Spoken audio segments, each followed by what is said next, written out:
Hello? Hello?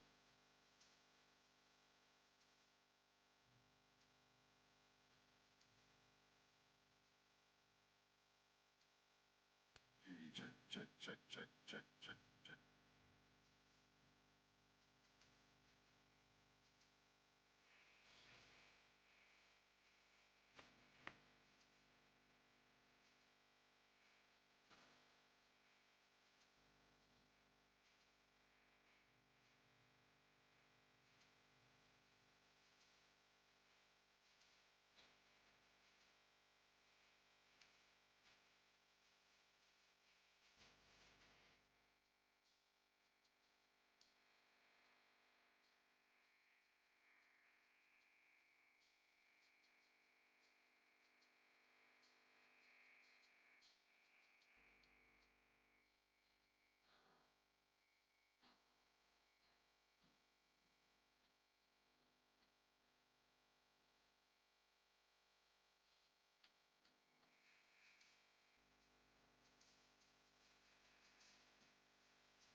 Good morning, everyone. Thank you so much for being here. Oh, Anna's here. Good to see you. Sorry, just seeing random people I love to see. Serena's here. So how's everybody feeling today? Ooh, okay. So just okay. All right. Hey, you know what? You showed up. Fred got up at 4 a.m. and stayed awake to be here. So give yourselves a round of applause for staying awake to be here today. It is wonderful. So my name is Ricky Pele. I am the MC for our fantastic Creative Mornings Fargo chapter. So I always like to do this poll because I love to figure out who's new and who's about to get real surprised from this weird, cool, creative thing we do. So who hasn't been here before? Who's this first time? Couple people. All right, let's give a round of applause for our first timers. So Creative Mornings, Fargo, we are very lucky enough to have a chapter here, and we do a lot of sorts of cool things on usually the last Friday of the month. So this month is no different, and we're really thankful that we're able to do this. So Creative Mornings as a whole is a monthly meetup of 243 different chapters across the world, and that's in 69 different countries. So it's super amazing that some fantastic people, a number of years ago, were able to rally and get us something really cool here in Fargo in our fantastic community. So it's been awesome. So, of course, none of this is possible without some really fantastic people who help us make sure that we can have this space and we can have these microphones and, of course, all the other good coffee and other things. And so we, of course, want to thank our sponsors. So we have Livewire, Kilborn Group, Marvin, NDSCS Fargo, and the Downtown Community Partnership. And we are also sponsored from a global partner from Adobe. So they make sure that Creative Mornings is available across the entire globe. So that's super fantastic. And let's give a special round of applause for the Plains Art Museum for this wonderful space. Thank you. And so typically we meet up on the third floor, but today I decided to, it wasn't my decision. At some point we just decided to move it down here, and I think it's really cool and more intimate. So I'm really thankful that we're able to have a partner who's able to pivot with this. So that's fantastic. So for those who are not familiar, I'm going to kind of give you a quick rundown of what we do here on these monthly meetings and then just kind of help guide you. And then we're going to do some other fun guided things a little later. So super excited. But first off, who went to the Plains Art Gala this year? Nice, yay! So if you did, it's fantastic. And if you did not and weren't able to attend, that's totally fine. Our fun friends from Folkways, there they are. Fun friends from Folkways made a fantastic mood room. Anybody know what a mood room is? No one. Good. So go up to the second floor because today is the last day to check out this fantastic installation that some really wonderful people created through Folkways for the Plains Art Gala. That is on the second floor. What? This corner? Yeah. Right up. My right, your left. Yeah, that's where we'll go. You'll find it, I promise you. And it's super cool, so definitely spend some time in there. Just take some moments of just intention. Just if you want to lay down, I laid down and just looked up at the clouds. Literally, there's clouds in there. It's so cool. So definitely do that and check that out before you leave the building today. We also have some fantastic art projects. So if you were into paper paper corsage? Nope, that's not it either. Collage. That's still not it. All right, well, you know what? Whatever that creative art thing is on the table, you figure it out and have fun with it. So, yeah, so that's what we do here. We make up words that don't work. And so we're going to be doing a cozy moment. So that'll be coming up here in a moment. We're going to touch on our theme each month. We have a different theme that's picked from a different chapter across the globe. And so we have another fun topic today. We're going to hear from an amazing speaker who is going to be speaking here for the first time. And then, of course, one of the best parts about Creative Mornings is the opportunity to have some question and answers, because we obviously love to hear from our speakers, but we love to hear from each one of you and be able to have you connect with our speaker as well. So for this next part, I would like to invite up my darling friend, Michaela, is going to come up, and we're going to have a very special guided coffee meditation today. So today's theme is revival, and we are going to revive a very, very cool thing called coffee cup yoga. So please give it up for Michaela. Hello, good morning.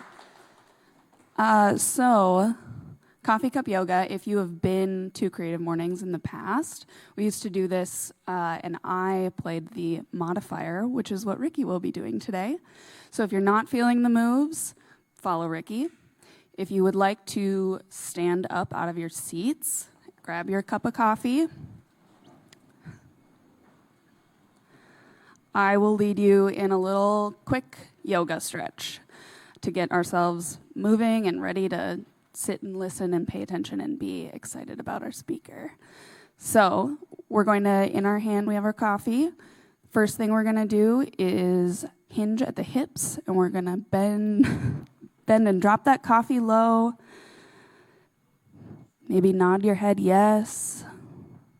Shake your head no. I don't want to be up right now, but I am.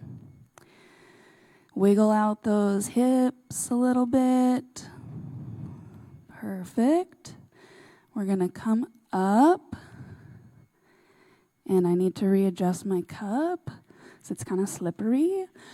And we're going to lift it high up to this beautiful art installation, which is so cool. Maybe put your chin toward the ceiling and take a look at the piece. And again, if you don't want to follow me, you can follow Ricky. Perfect. And we'll bring that cup back to center. And actually not to center, go back up. And then we will stretch to the right. My right, your left. Nope. Yep, everyone just go to the right or the left, wherever you want. Just bend to the side. Perfect. That felt good, right? And then bend to the other side. Wonderful. And then we are going to do our little coffee cup salutation and say cheers and good morning. Thank you. Well, thank you all so much for doing that. We truly appreciate you. You're welcome to take your seats if you'd like.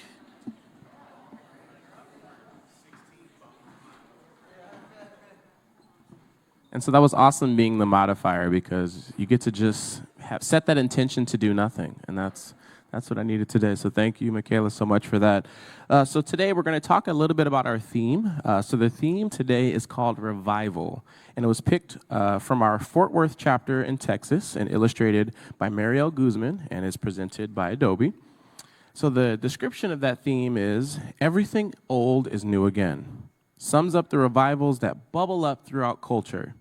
Clothing styles, art movements, and all kinds of things come back into fashion decades after their original popularity waned.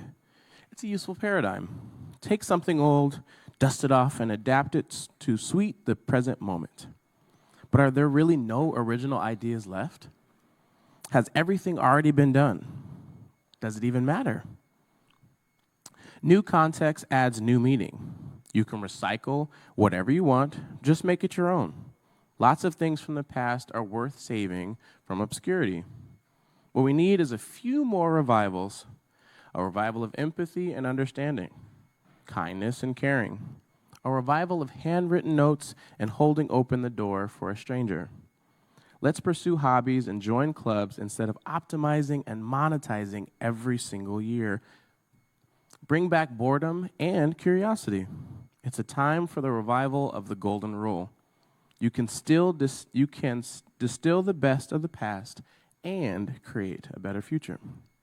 So to touch on this topic today, we have a wonderful speaker by the name of Yann Niteka. Yann is the creative force behind the Tasty Vintage and 1221 Marketing Consulting. He's a Fargo native who blends his love for vintage, brand building, and art of all kinds. When he's not curating vintage collections or helping brands shine, you'll find him hosting high-energy dance events, live DJ sets, and concerts that bring people together. Yann is always vibing and always building community. So please, if you will, let's give a round of applause for Yann as he comes.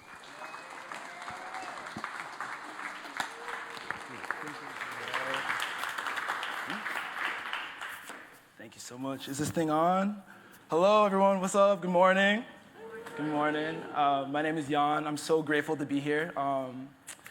One thing I really enjoy about my mom is that every day, she starts her to-do list with wake up, and the second she wakes up, she just crosses it out. So if you think about that, we're all crushing it. So I'm so grateful to be here with you guys this morning. A a little bit about me. My name's Yann. Yann, if you speak French or if you happen to be Flemish. I'm the owner and operator of Tasty Vintage. I'm also newly the marketing guy at this company called Fargo, which is like a really complicated thing, but it's a really cool thing. It's a big deal.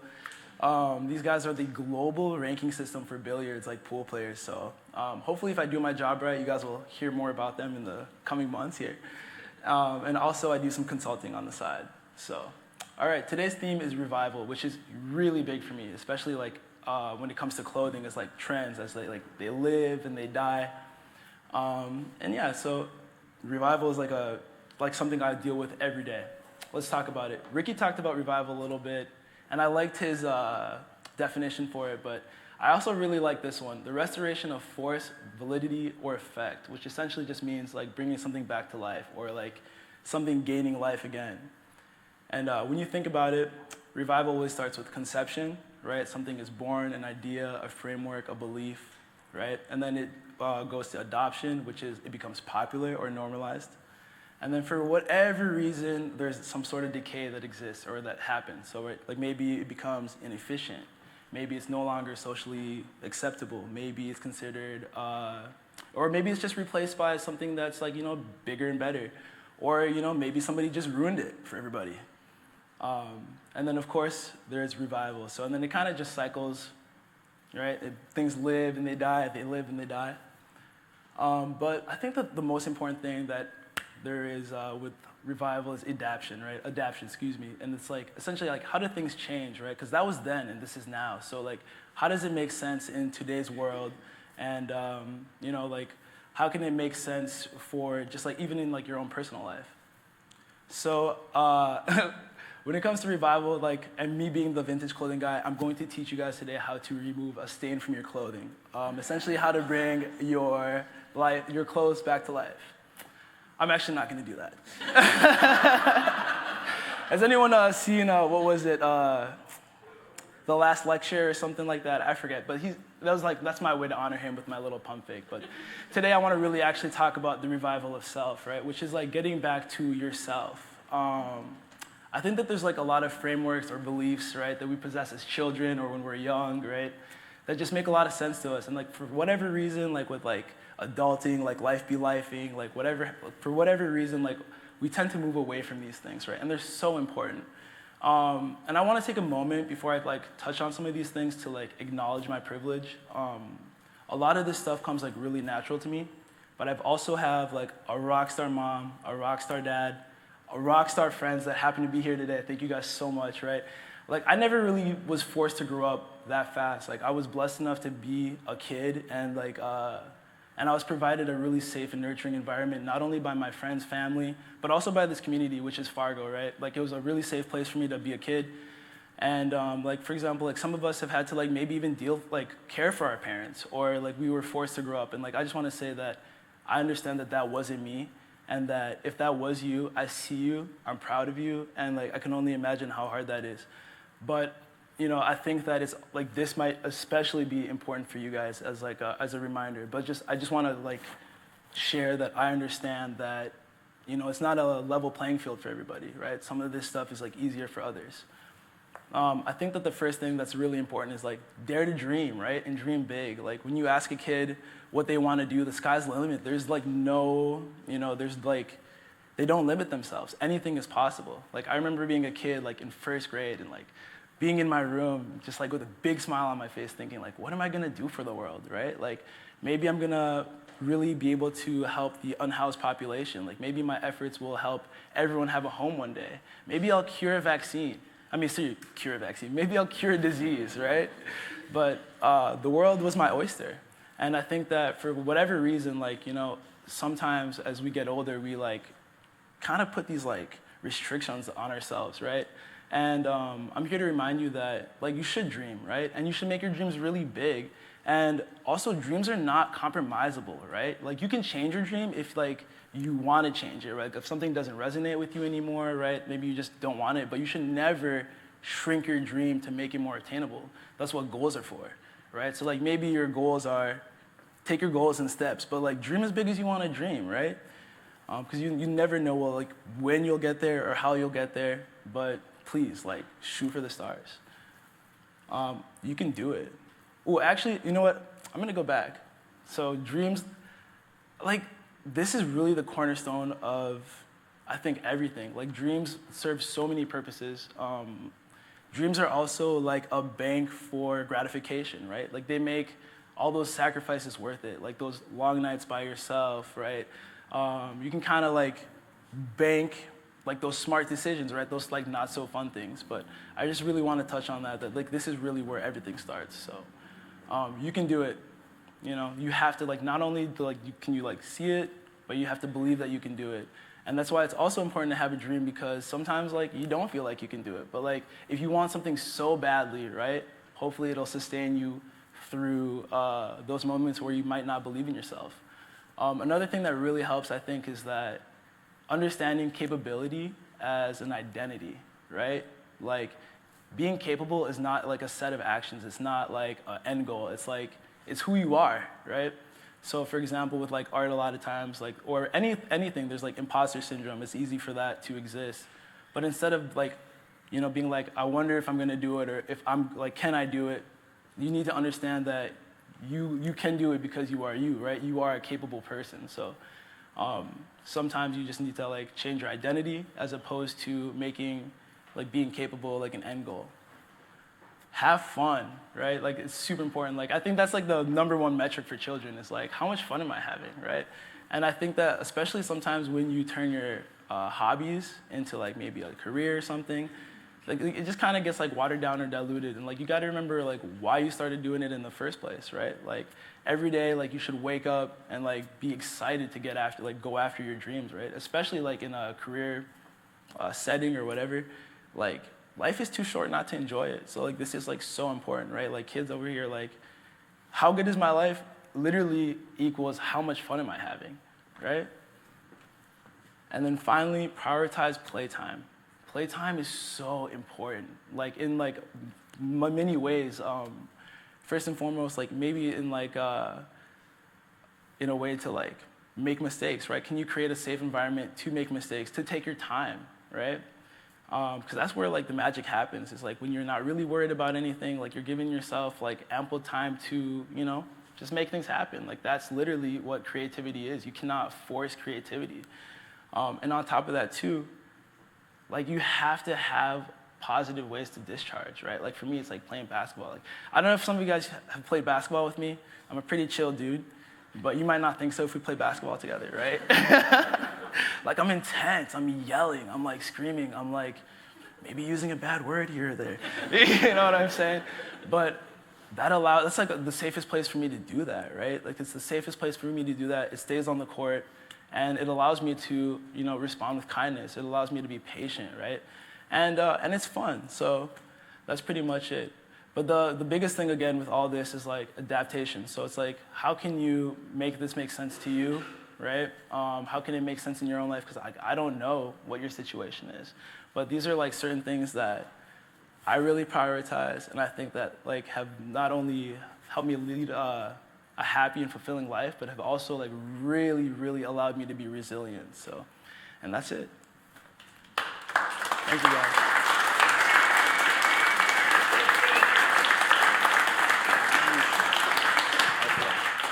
You good? Amazing. So this is probably my favorite part of Creative Mornings, is our opportunity to be able to have you all ask questions. So our lovely host of the Creative Mornings, Fargo, that's Emma. Emma, can you wave your hand? Yeah, she's drinking coffee right now, but that is Emma. She has a microphone in her hand, and so we also stream this as well, and so we want to make sure that your question is not only heard by Yann, we also want to make sure that the people at home are listening to that question as well. But of course, because I have this microphone, I'm going to answer my question first, and then we'll open it up for the floor. So Yann, you talked about this idea of this difference between like having your goals and having your dreams. How have you noticed when you dream really, really big? How have you been able to identify when you're dreaming that big to like find your community that also dreams big with you? Or if you're not dreaming big enough, how have you found people in your network or your creative community or different ones to help you dream even bigger? Yeah. I think it's important to like find people that like give you life. I think it's important to find people that inspire you, people that are going after it. I think it's like such a natural thing for me to dream big. I just like can't help it. But I think the biggest thing is really just like surrounding yourself. Like I think it kind of happens naturally, right? Like the universe conspires to work with you. So like as you go after your dreams, like it just kind of naturally falls together. Okay. Yeah. So we will open up the floor for anyone who has questions. Oh, got a question from Leslie. Hi, Yann. I would love to know what is something that little Yann as a child dreamed of doing that you now look back and you're like, yeah, I did that. Oh my gosh.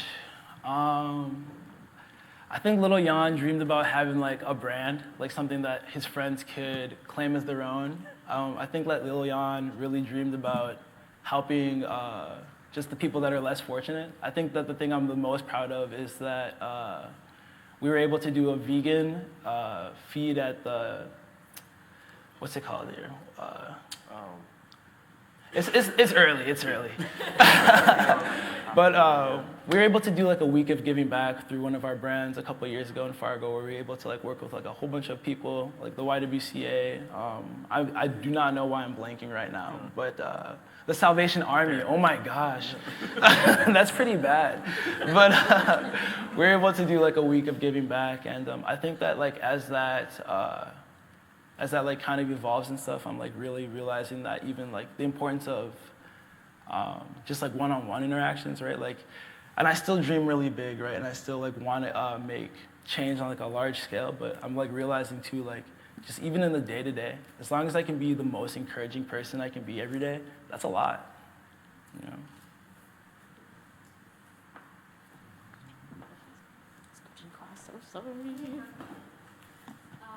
So you said that sometimes you gotta wake up, you should wake up every day and just say like, oh, today's my dream. How do you ride the waves of life? Because sometimes you are like, oh, I'm ready for this, the day is mine, and there's some days that I guess we all can experience it, February here in North Dakota. How do you let those waves shorter? I know they come, the lower ones, but how do you operate? Do you pep talk yourself? Do you write? Do you remind yourself? Do you surround yourself with others? I want the details because I really want to learn from you. Thank you. For sure. I think that like the dream is the biggest thing. Like I think like dreaming like can really sustain you. Like I want my dreams so bad. Like, and I also think it's like everything, like practice, right? Like the more you practice, the easier it comes. Like it's like pretty much gotten to the point for me where I'll wake up and like even when I don't want to, my body is just like almost moving by itself, right? Because I'm like so used to going that way. I also think that like discharging is huge, right? Like just like, you know, being aware of where you're at and like also like being maybe realistic, you know, it's like if you're like feeling like you don't really got it that day or like whatever you got, like give what you have, you know? It's okay to rest. It's like really important to listen to your body, you know? So, but I think it's also important to try. But like discharging is huge, community is huge, and then of course like just like practice, you know? The more you like practice going after your dream, eventually just becomes like breathing, like a reflex. Yeah.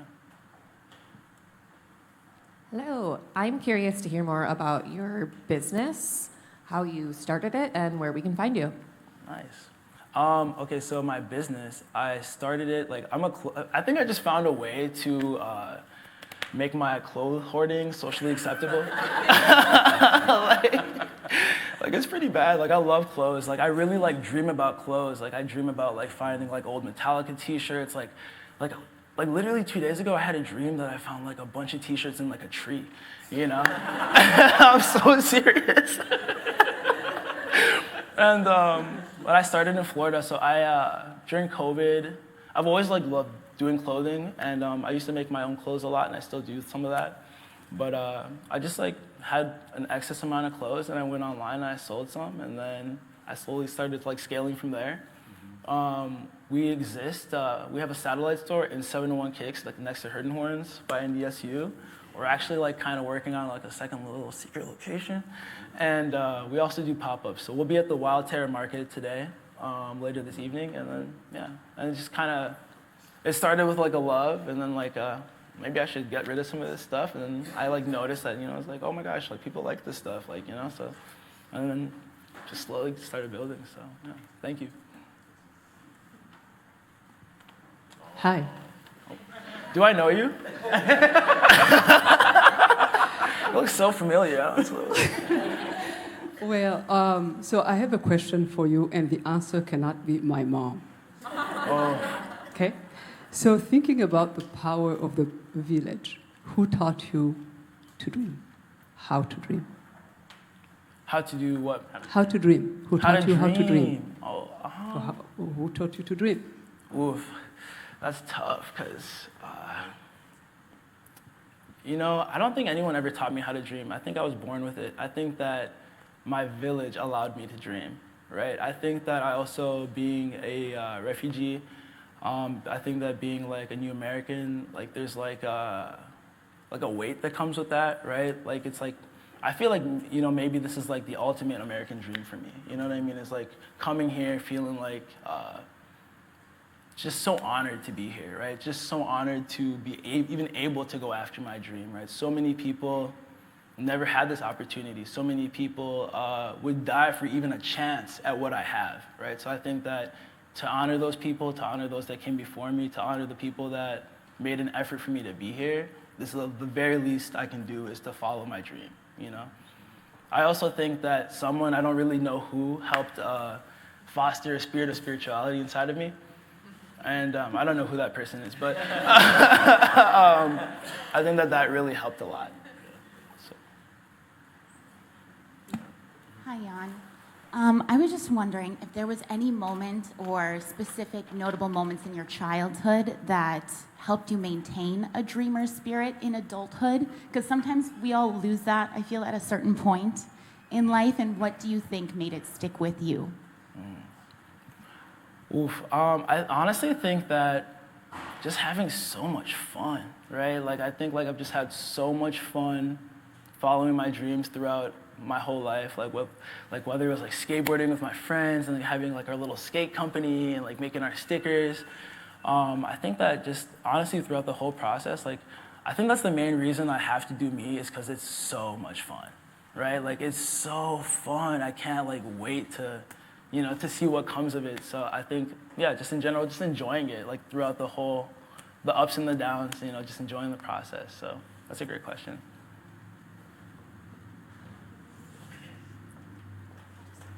We're just nice and tight in here. Lots of happy humans this morning. Yann, it's customary in the Folkways office to lead with a compliment before we ask a question. So I just want to say you're such a day maker. Every time I run into you, it's always a better day after that. So really appreciate you sharing today. My question is, what are you working on reviving today? What is a custom or what is something that you want to leave for the future generation to bring back? Yeah, I think that one thing, well, let me also give you a compliment. Dexter, I'm so jealous of your motorcycle. You're so cool. Seriously. I saw that thing the other day and I said, whoever's motorcycle this is, this guy is awesome. And then Dexter walked out and I said, this makes a lot of sense.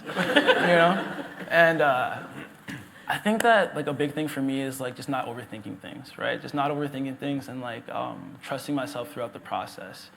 Kind of just like understanding that, like the identity thing, right? That I am capable and that, like, with time, I'm gonna get it done. So it's like that, just like getting over straddling the fence. Like I never want to straddle the fence. I'd rather make a decision and be wrong and then just move on than to, kind of be like, And I think also just really breathing life into the next generation. Like I really want to normalize that, like investing in people with just because they deserve it, you know what I mean? Like, whenever I see someone that looks like me, like, I always want to be the big brother I never had, right? Because I know what it would have meant to me, like, trying to do creative things kind of by myself, like, whatever, and, like, just because they deserve it, you know what I mean? I think a lot of times, like, definitely no one in this room or whatever, but people will, like, always try to get something out of helping someone, you know what I mean? It's like, dude, no, just, like, that person's going for it. Like, what?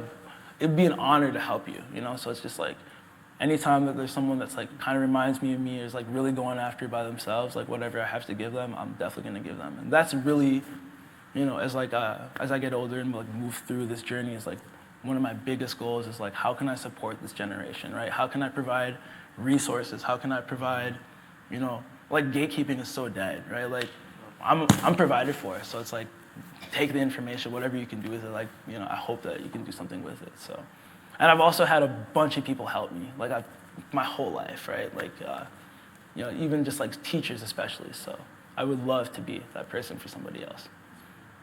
Yeah.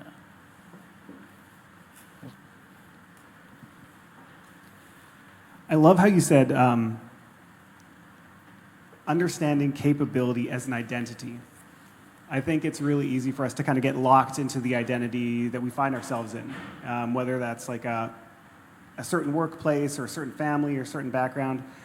I just wanted you to expand on that idea of understanding capability as an identity and what that means for you and what that looks like for you on a day-to-day basis. For sure. Let me give you like an example. So I used to like be pretty heavily involved in like the music industry. I was mostly doing like music videos and art and stuff. And I would like have like this paralysis every time I started a video, right? I'm like, oh my gosh, like I really hope this video is good, you know? Like, and I would like, it would really like bother me and it would really like kind of hinder my process. And then one day I just like, I got so sick of it, I had to free myself of it. I had to just like, and like I understand, like it happened just like so naturally, just like literally out of like survival. It was like, I am Yann Niteka and I make good videos. And once I, and I have to trust myself through that because I know that like with time or like I'm not gonna let this leave my computer or like leave my desk without it being good because I am Yann Niteka and I make good videos, and then I kind of just took that to my whole life. So.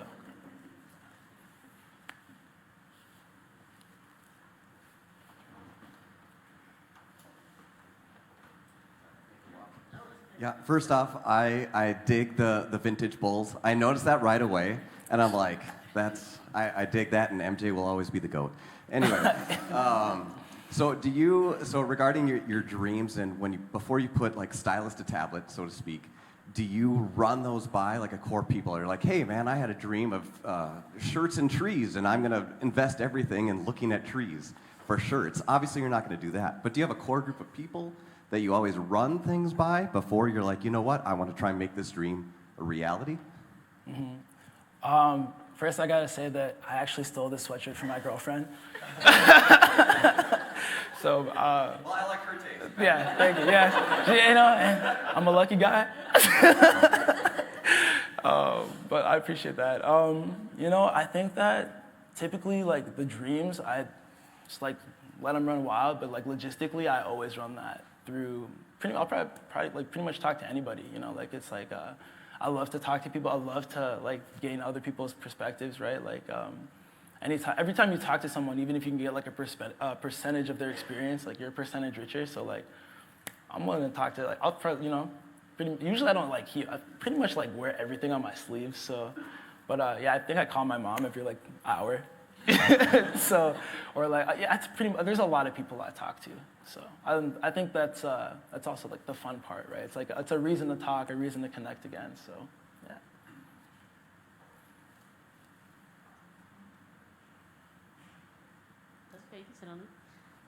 Question that I have for you is, can you share a little bit more about your relationship with failure? You're a very positive individual, so maybe how you tackle certain situations or reframe things in your brain when they maybe don't go necessarily like how you planned. Yeah.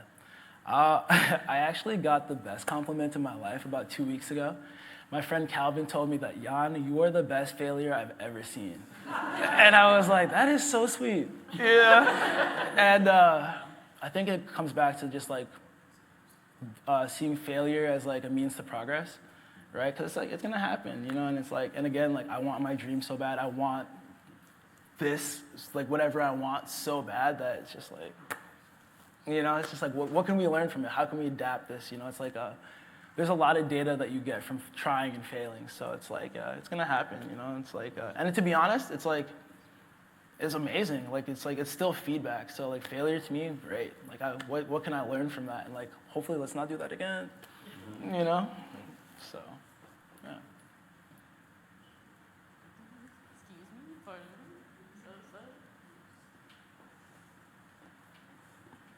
Hi, Yann. One thing I appreciate about you and our community is that you're a master connector. I think anytime I run into you, similar to what Dex says, if you're with someone else, you introduce us. It's a really nice way to build that community. What do you think the world or Fargo as a whole needs to kind of build on that type of community building, networking, connection? What are we missing? What could we use more of in this area? For sure. I think that Fargo is like an amazing anomaly, maybe like globally, because like we're so like we have good size, we're like really tight knit. People are like, you know, we're blessed here. Like, okay, I went in a ditch a couple years ago. I didn't have to call anybody. You know, like somebody just pulled me out. I said, "Oh my God!" Like, and I was like, and then we became friends. You know, and but I think maybe spaces. I think that we're doing like a good job. I think there's like a lot of really cool community members that understand the importance of public space, right? And like where we come together. I think again too, like supporting the younger generation, just like empowering people. And like, you know, like I think the biggest thing is like Dex said too is like compliments, right? Compliments are huge, and just like don't be afraid to like tell someone you like their shoes. Don't be afraid to like, you know, like that positivity. It only breeds positivity, and like I can't tell you how many people I've met just being like, oh, nice shit, like glasses, and it's not like I mean it. Like those are nice glasses, you know. So I think like just like especially just like not being afraid to say something to somebody, you know, like not be. Like, you know, if you're at the Y, I've met so many people in the sauna at the Y. Like, and just like, if you're like next to somebody just being like, hey, what's up with you? You know? So I do that a lot, so yeah. Thank you so much, it's a great question. Which is awkward considering You don't have any clothes on. It's like, hey, what's up? Resiliency. Resiliency. So we have time for a few more questions if anyone else wants to get a question in. What is your biggest fear, and how do you keep it in check?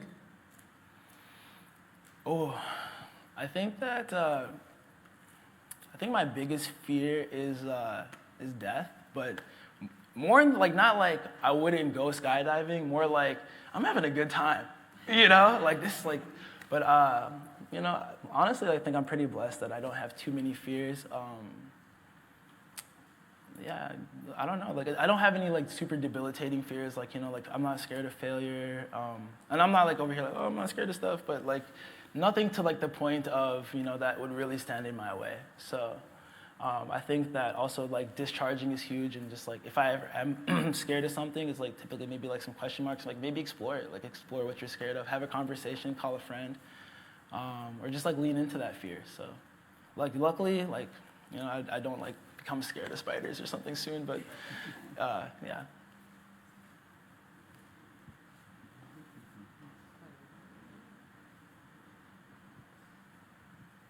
I figured I should probably ask this question or I'm going to regret it when I leave. So like I shared with you, Yann, before this started, I hadn't heard of this event until yesterday when I was doom scrolling Facebook, and I came across your name, and like I shared with you, I recognized it from your mom's book that I read several years ago called Being at Home in the World. And I'm just curious if you would share any insights that you have from her book, and maybe, you know, what are some of the concepts that really stand out to you and empower you to be the version of yourself that you are today? For sure. I'm still waiting on royalties from that book. Speaking of which, I'm gonna need a check, Mom. But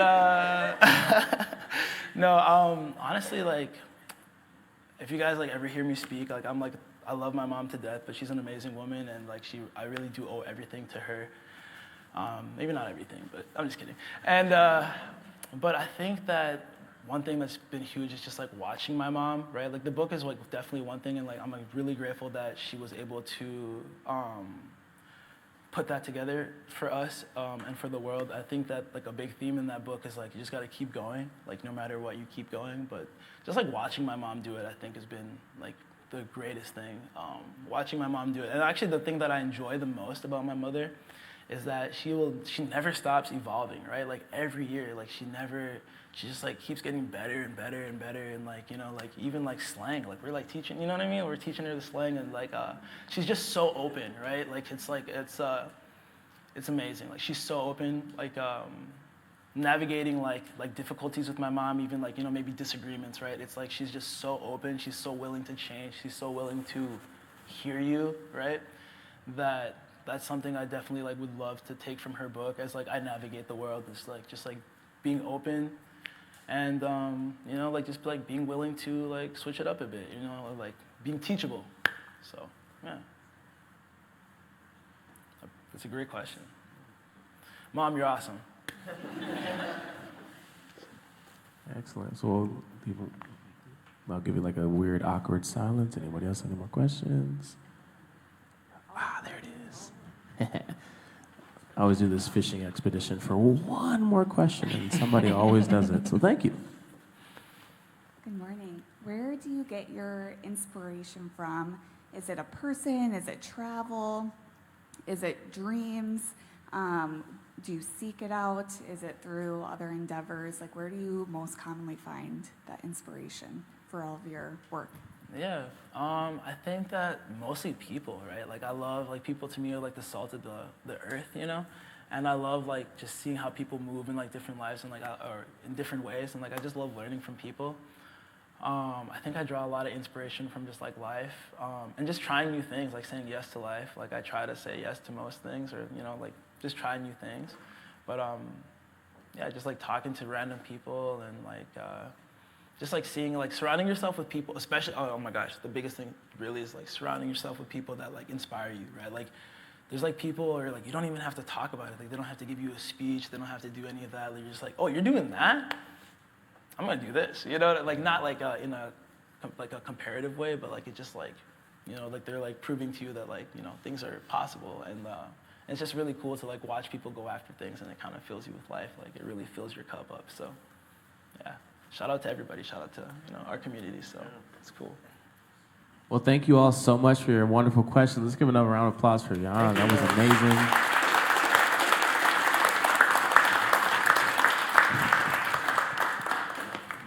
So we're always grateful that we're able to have this time together, but more importantly, we love being able to hang out and be able to spend more time together. So I'd like to invite my friend Serena up to tell us about some other amazing things happening here at the Plains. So let's give a round of applause as Serena comes.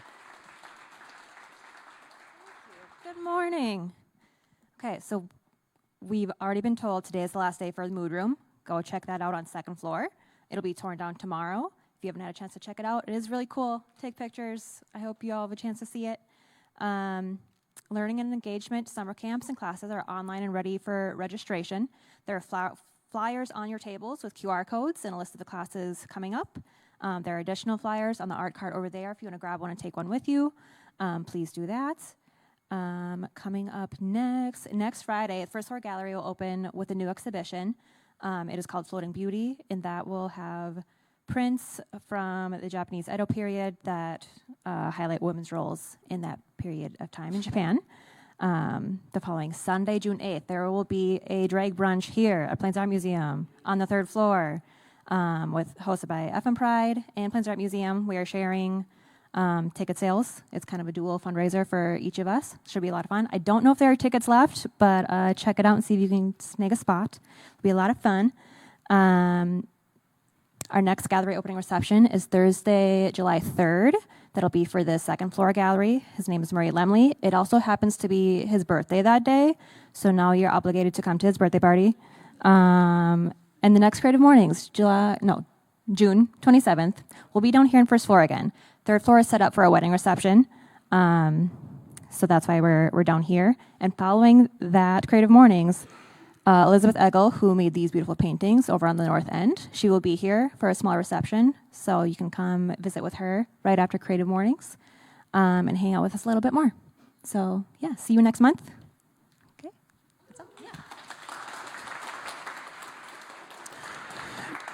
And Yann is way too humble to plug his Tasty Vintage, so definitely check out Tasty Vintage on Facebook and on Instagram. Do all the likes, do all the things, continue to support. Also, budding young business entrepreneurs here in Fargo, so continue to do that. As our wonderful friend Serena said, our next Creative Mornings is June 27th. The theme, let me go, drum roll. is punk. So I'm super excited. I won't tell you about who our speaker is going to be, but it's going to be really, really good. So definitely come back. We'll be down here again. So if you don't register, that's totally cool. We'd love when you do register. It saves some time at the check-in desk, so thank you if you would. But if you don't want to, that's totally fine. But please continue to share this wonderful, awesome event, which of course is possible due to some awesome sponsors. So I want to thank them again. Livewire, Studio Freshly, Marvin, NDSCS Fargo, Downtown Community Partnership, Plains Art Museum, and of course the Kilburn Group. So you all have an absolutely amazing day. Continue to connect, continue to be creative, and go forth and prosper.